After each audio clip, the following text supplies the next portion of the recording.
Monday. True and false witness, the little maid and Gehazi. Ever since our daughter was old enough to understand the simple task of picking up toys, we have encouraged her to tidy her room and or play around. We help her, of course, and as she has grown, she has learned to make her bed by herself and put away her own clothes. On occasion, we have rewarded her for helping us with other tasks around the house, such as folding laundry or other tasks not normally expected of her. One day she came to us, beaming and expectant, and asked for a reward because she had picked up some of her toys. We explained that we were happy that she had done such a good job, but that her toys were her responsibility anyway. A reward was a job well done. When you do your job, do you expect a reward? Probably not. Although it is wonderful to receive words of affirmation, what about when you witness to others? Do you expect a reward from God? 2 Kings 5 tells us the story of two kinds of witnesses: those who tell others about God without expecting a reward, and those who think they deserve something for their efforts. Charles' witness. The narrative begins with the witness of a child. A little girl carried away from her home in the land of Israel to serve in the house of Naaman. She is unnamed, but her words set in action a course of events that resulted in conversation of the Syrian commander. Naaman, we are told, was a great military leader in Syria. God had used him to give Syrians victory, but Naaman was a leper.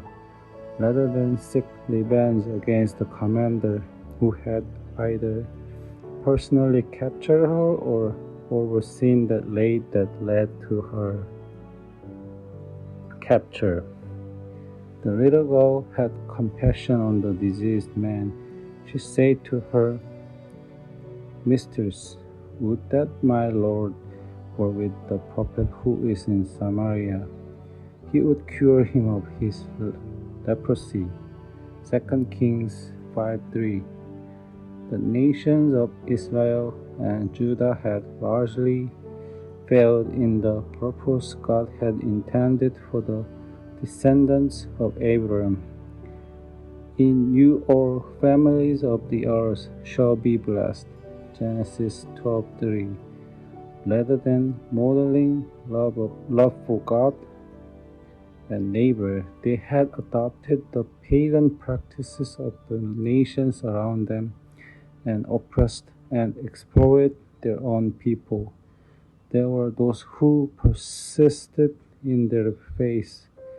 However, they continued as a witness to their fellow Israelites and, when taken into exile, brought a blessing to the foreign homes and courts where they served. Ellen White wrote, "The parents of the Hebrew maid, as they taught her of God, did not know the destiny that would be hers, but they were faithful to their trust. And in the home of the captain of the Syrian host, their child bore witness to the God whom she had learned to honor."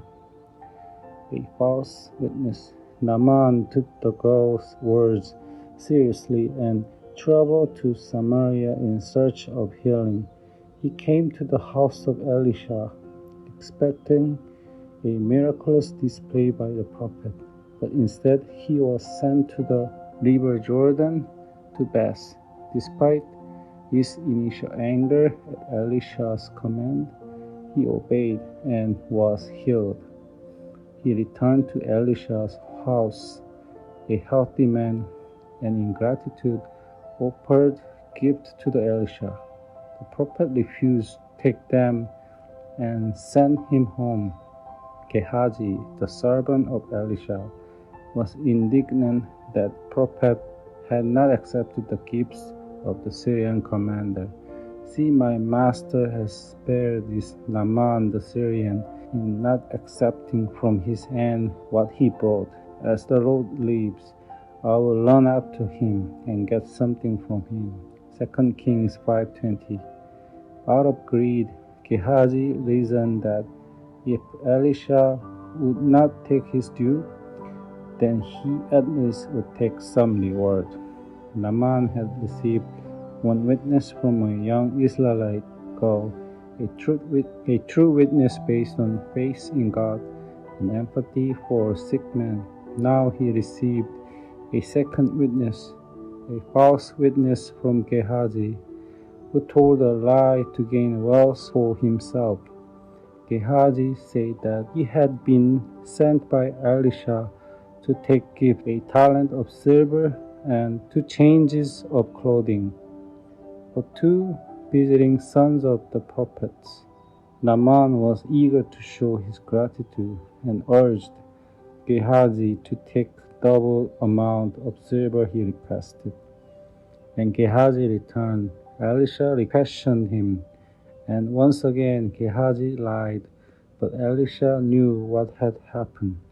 Did not my heart go when the man turned from his chariot to meet you? Was it a time to accept money and garments, olive orchards and vineyards, sheep and oxen, male servants and female servants? Verse 26. A miracle performed by God was not the time to accept gift. Elisha was not responsible for the miracle. God was. Taking a gift sent to the wrong message about God, who had healed Naaman out of mercy. As a result of this sin, Gehazi became a leper. We do not know what happened to the little Israelite girl, but her words of sympathy and truth brought healing and faith to the household of Naaman. By contrast, Gehazi desired material gain as if he was somehow responsible for the miracle God had performed. His false witness brought upon himself the very disease from which Naaman had been healed. It is legitimate that necessary that ministers, Bible workers, and all those employed by the church receive payment for their efforts.